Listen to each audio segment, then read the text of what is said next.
tan inverse of x upon root a square minus x square को सरलतम रूप में लिखना है।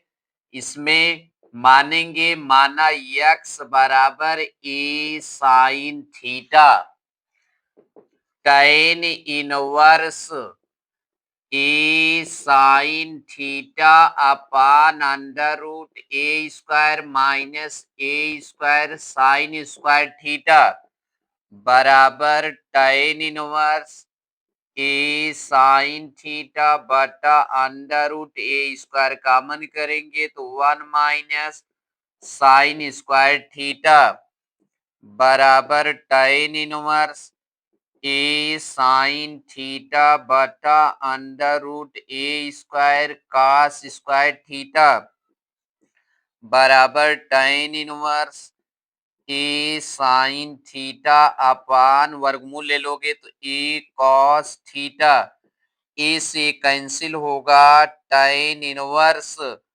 Of tan theta equal theta के हो जाएगा, tan इनवर्स tan थीटा बराबर थीटा के होगा, बराबर यहाँ देखो x बराबर ये साइन थीटा है तो इंप्लाइज दैट थीटा बराबर साइन इनवर्स x अपान ए हो जाएगा। तो थीटा का मान आ गया साइन इनवर्स x अपान ए। तो ए रहा प्रश्नोत्तर संख्या तीसरे का जो कि 2 नंबर में आया हुआ था। इसके बाद आप जो है प्रश्नोत्तर संख्या तीसरे का ख देखोगे। प्रश्नोत्तर संख्या तीसरे का ख आव्यूह से लिया गया था। तीसरे के ख में आव्यूह ए बराबर दिया है 1 2 3 2 3 1 और बी बराबर दिया है 3 माइनस 1 3 माइनस 1 0 2। 2 आव्यूह दिया था, आव्यूह ए और आव्यूह बी, जिसमें से आपको मान निकालना है 2a माइनस बी का। 2 इंटू 1 2 3 2 3 1 माइनस बी का मान है 3 माइनस 1 3 माइनस 1 0 2। अब आव्यूह में क्या होता है, अगर आव्यूह के बाहर कोई अंक लिखा गया है, कोई संख्या लिखी गई है तो उस संख्या का गुणा प्रत्येक अवयव में होगा। 2 एक के 2, 2 दूना 4, 2 तिहाई 6, 2 दूना 4, 2 तिहाई 6, 2 एक के 2 माइनस 3 माइनस 1 3 माइनस 1 0 2। आव्यूहों का योग हो अथवा अंतर हो, संगत अवयव को अगर योग करना है संगत अवयव में संगत अवयव जोड़ देंगे, अंतर करना है संगत अवयव में से संगत अवयव घटाएंगे। 2 में से 3 घटाइए, 2 माइनस 3 4 प्लस 1 6 माइनस 3 4 प्लस 1 क्योंकि माइनस माइनस का गुणा प्लस है, 6 माइनस 0 2 माइनस 2 इक्वल टू 2 में से 3 घटाओगे माइनस 1 आएगा, 4 में 1 जोड़ दीजिए 5, 6 में से 3 घटा दीजिए 3, 4 में 1 जोड़ दीजिए 5, 6 में से 0 घटा दो 6 और 2 में से 2 घटा दो 0। इस तरीके से ये मान आ गया 2a माइनस बी का। तो प्रश्नोत्तर संख्या तीसरे का खा आव्यूह से संबंधित सवाल परीक्षा में पूछा गया था, जिसका हल आप लोग देख लिए हो। अब प्रश्नोत्तर संख्या तीसरे का ग देखोगे। अब इसमें आपको सिद्ध करना है 3 cos इनवर्स x बराबर cos inverse 4x cube minus 3 cos x, माना x बराबर cos theta imply that theta बराबर cos इनवर्स x। एक फार्मूला है cos 3 थीटा का, cos 3 थीटा बराबर 4 cos cube theta minus 3 cos theta. 3 theta के बराबर हो जाएगा cos inverse 4 cos cube theta minus 3 cos theta. 3 theta बराबर क्या है, cos inverse x।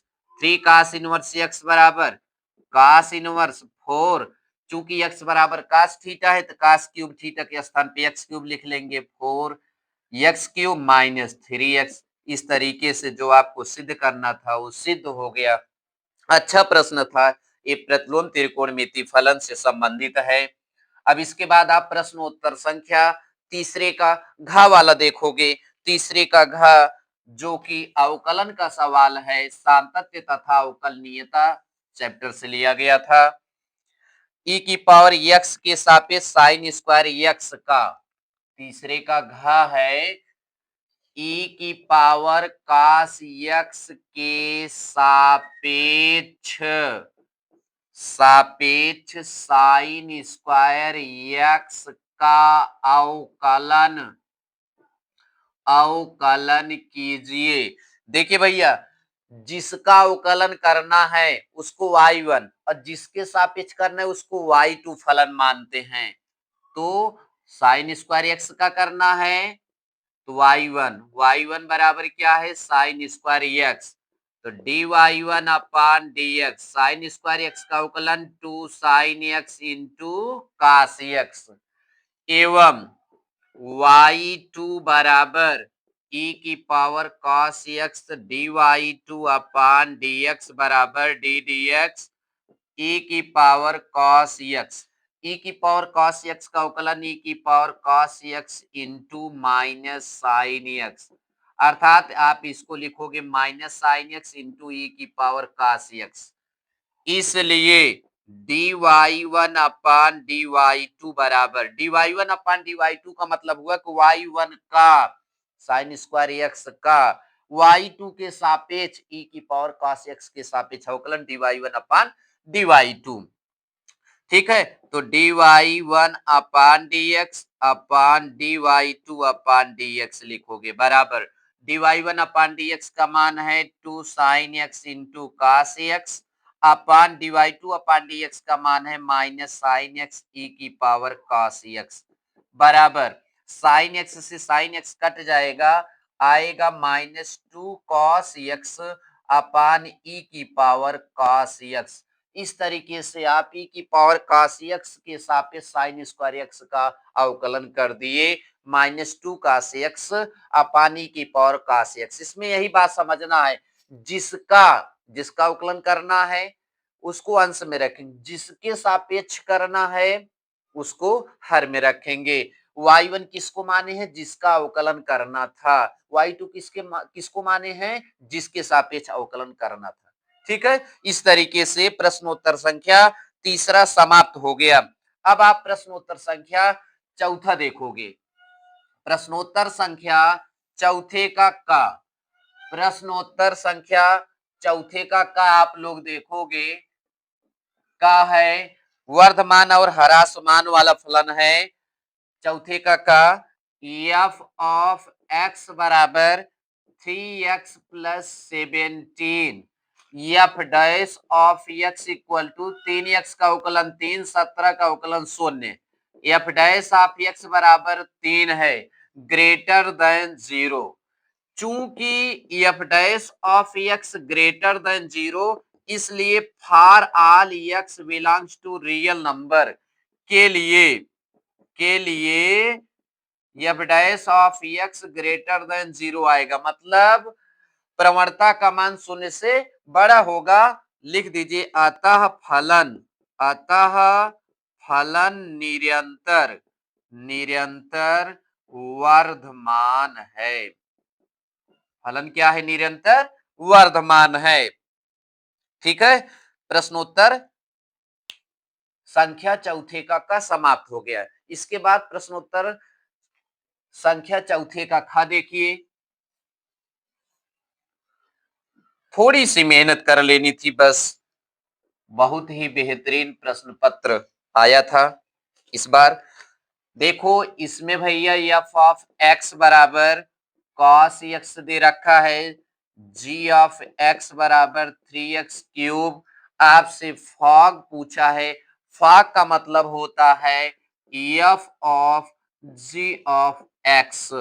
f of g of x का मान 3x क्यूब है। चूंकि f ऑफ x बराबर cos x है, अगर f ऑफ 3x³ निकालोगे तो हो जाएगा cos 3x³। यही है भाग का मान। बहुत आसान प्रश्न था। ठीक है, ये रहा प्रश्नोत्तर संख्या चौथे का ख। तुरंत आप प्रश्नोत्तर संख्या चौथे का ग देखिए। अवकल समीकरण से लिया गया है प्रश्नोत्तर संख्या चौथे का ग। अवकल समीकरण dy अपान dx बराबर 1 plus y square upon 1 plus x square. ठीक है, इसका व्यापक हल पूछा है तो dy upon 1 plus y square बराबर dx upon 1 plus x square. दोनों तरफ का समाकलन करो। dy upon 1 plus y square बराबर dx upon 1 plus x square.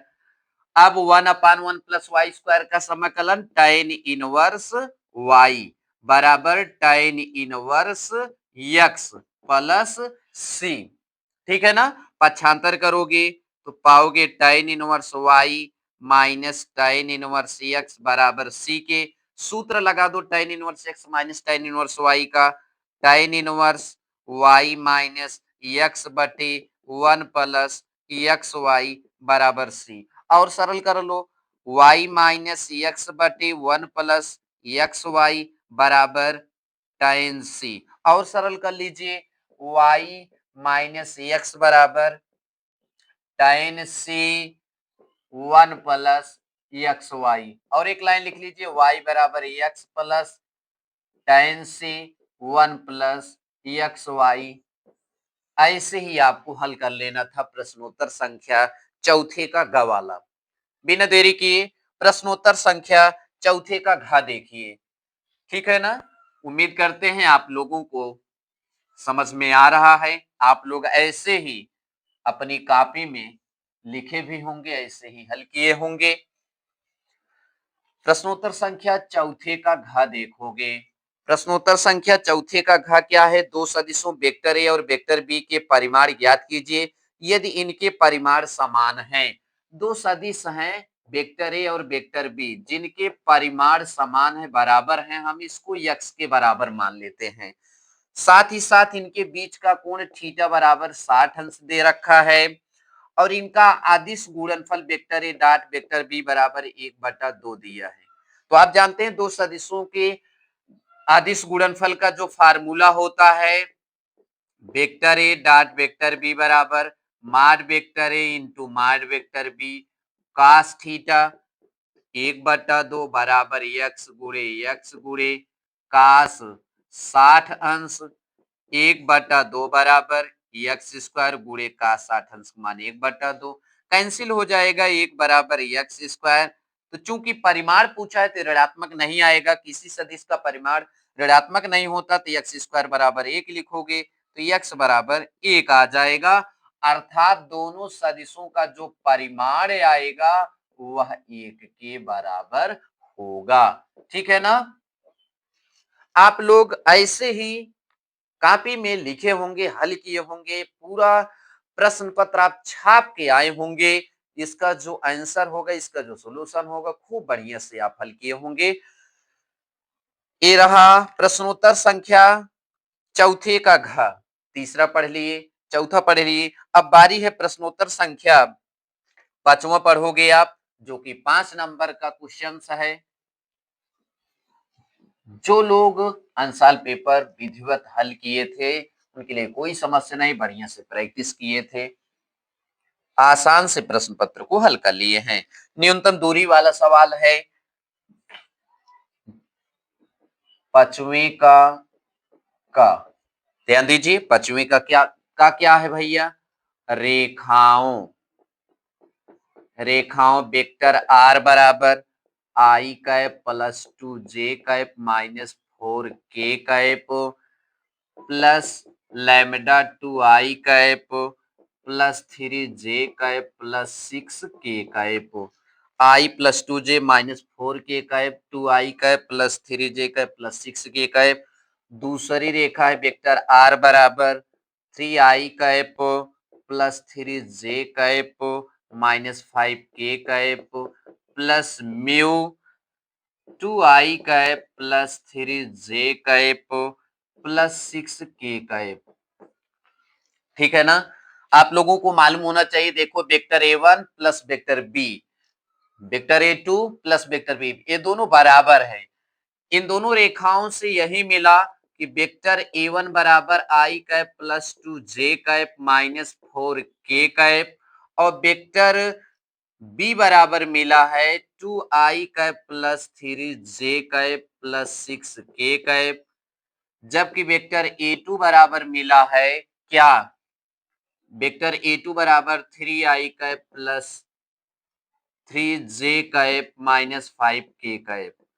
अब आप तुरंत क्या करिए, vector A2 minus vector A1 निकाल लीजिए, 3i कैप प्लस 3 जे कैप माइनस 5 के कैप माइनस आई कैप प्लस 2 जे कैप माइनस 4 के कैप, 3i कैप प्लस 3 जे कैप माइनस 5 के कैप माइनस आई कैप माइनस 2 जे कैप प्लस 4 के कैप। अगर घटाएंगे तो घटाने पर क्या आएगा भैया, 3 में से 1 घटा दोगे 2 आएगा, 2i कैप, 3 में से 2 घटाओगे प्लस जे कैप, माइनस 5 है प्लस 4 है तो माइनस 5 के कैप। ये रहा vector A2 minus vector A1 का मान। इसके बाद तुरंत आप निकालोगे माड वेक्टर B, माड वेक्टर B, B1 नहीं, माड वेक्टर B बराबर अंडर रूट 2 का वर्ग प्लस 3 का वर्ग प्लस 6 का वर्ग बराबर 4 9 36, कितना आएगा भैया 49 बराबर। इसके बाद ये बगल में देखिए, vector B cross vector A2 minus vector A1 निकालेंगे आप, आई कैप जे कैप के कैप, पहले वेक्टर B का गुणांक लिखिए 2 3 6, 2 3 6, फिर vector A2 minus vector A1 का 2 1 माइनस 1, 2 1 माइनस 1, सारणी का विस्तार करिए, आई कैप लिया जाएगा तो 3 1 के 3 माइनस 3 माइनस 6, माइनस जे कैप लिया जाएगा तो पहली पंक्ति दूसरा स्तंभ कैंसिल, 2 1 के 2 माइनस 2 होगा, फिर माइनस लगाओगे, चूंकि पहली पंक्ति दूसरा स्तंभ कैंसिल हुआ है 2 6 12 माइनस 12 हो जाएगा, फिर प्लस के कैप जब लिया जाएगा तो पहली पंक्ति तीसरा स्तंभ कैंसिल, 2 1 के 2 माइनस 3 दूनी 6। इसके बाद बराबर आएगा आई कैप, आई कैप क्या, माइनस 6 में माइनस 3 जोड़ दीजिए, माइनस 9 आई कैप और प्लस 14 जे कैप माइनस 4 के कैप। तुरंत इसका मान निकालो, vector B cross vector A2 minus vector A1 का मान निकालोगे तो अंडर रूट माइनस 9 का वर्ग प्लस 14 का वर्ग प्लस माइनस 4 का वर्ग अंडर रूट 81 196 प्लस 16 जोड़ दीजिए, 1 6 1 7, 7 6 13 के 3 हासिल 1, फिर उसके बाद 1 हासिल 9 9 18, 18 1 19 हासिल 1 2, देख लीजिए भैया, 1 6 1 7 6 13 के 3 हासिल 1, 8 1 9 9 18, 18 1 19 की 9 हासिल 1 1 1 2 293। तो न्यूनतम दूरी, अगर आप न्यूनतम दूरी निकालोगे तो न्यूनतम दूरी का जो फार्मूला है, माड vector B cross vector A2 minus vector A1 बटा माड वेक्टर B बराबर अंडर रूट 293 बटा 7, मात्रक लिखो या इकाई लिखो। बहुत ही अच्छा प्रश्न। 5वीं कक्षा अवकल समीकरण है log dy अपान dx बराबर 3x प्लस 4y। ठीक है, लघुगणक को घातांक के रूप में बनाने के लिए आधार की घात बराबर संख्या लिखते हैं, अर्थात dy अपान dx बराबर e की पावर 3x प्लस 4y लिखोगे, dy अपान dx बराबर e की पावर 3x इंटू ई की पावर 4y लिखोगे, क्योंकि आप जानते हो गुणा करते समय घातें जुड़ जाती हैं, जरूरत पड़ने पर घातें तोड़ भी सकते हैं।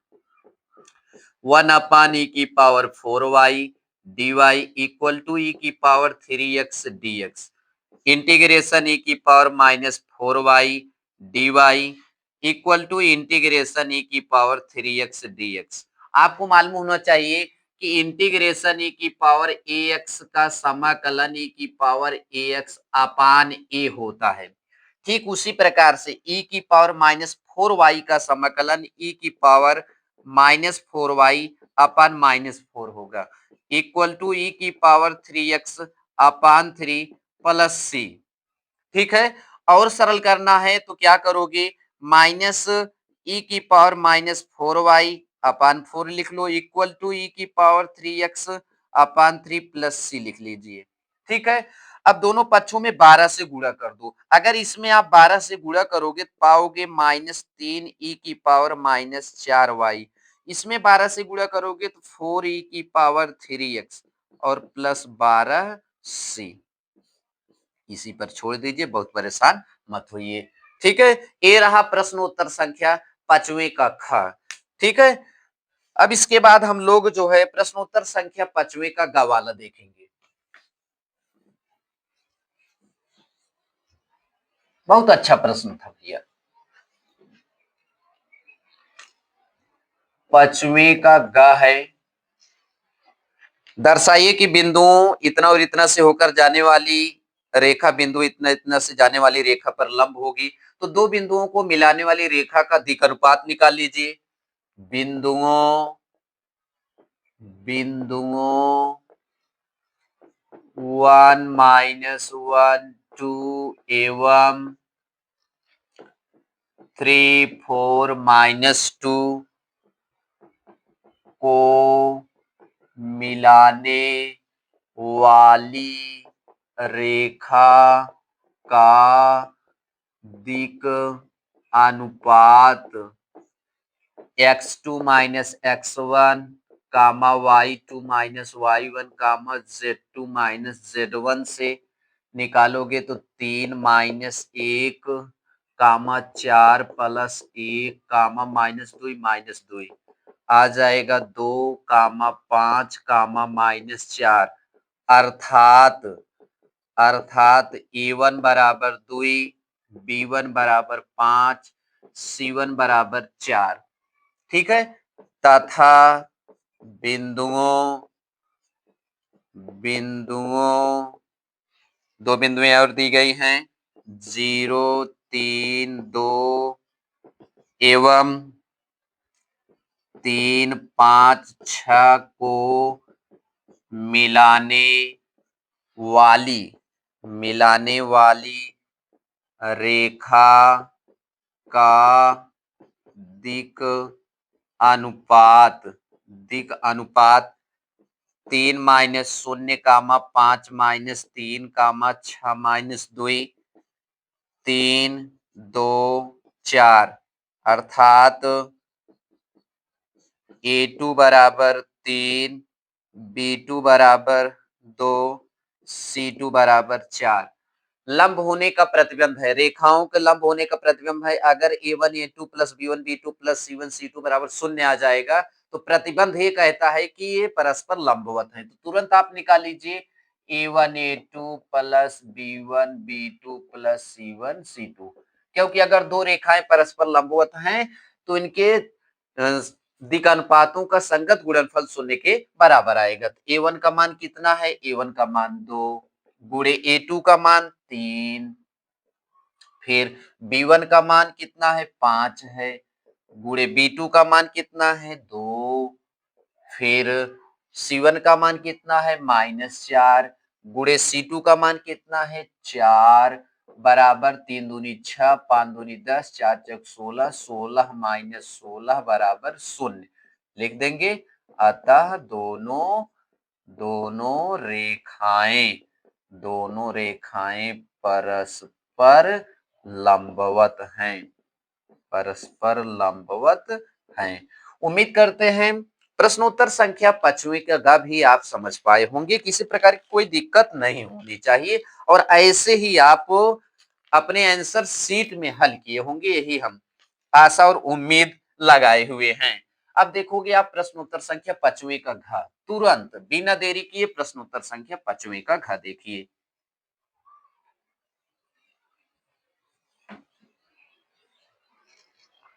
प्रश्नोत्तर संख्या 5वें के घ, आबीहू से एक क्वेश्चन लिया गया है। ए बराबर दिया है 3 - 2 4 - 2 और बी बराबर दिया है 1001। साथ ही साथ ए स्क्वायर बराबर के ए -2 आई दिया है, तो के का मान पूछा है, तो हम तुरंत जो है ए स्क्वायर निकाल लेते हैं ए इंटू ए से। 3 - 2 4 - 2, 3 - 2 4 - 2, आइए गुणा कर लीजिए। 3 × 3 = 9 -8 -6 +4 4 × 3 = 12 -8 -8 +4 बराबर होगा 1 -2, 12 में से 8 घटाएंगे 4 आएगा -4, 1 -2 4 -4। इसमें देखिए प्रश्नानुसार क्या दे रखा है, प्रश्नानुसार दे रखा है ए स्क्वायर बराबर के ए -2 आई, तब पूछा है के का मान, तो ए स्क्वायर का मान कितना लाए हो 1 -2 4 -4 इंटू के, ए का मान है 3 - 2 4 -2 1001, फिर आएगा 1 -2 4 -4 इक्वल टू के, के 3 - 2 4 -2, अब 2 का गुणा करा लो, 2 0 0 2।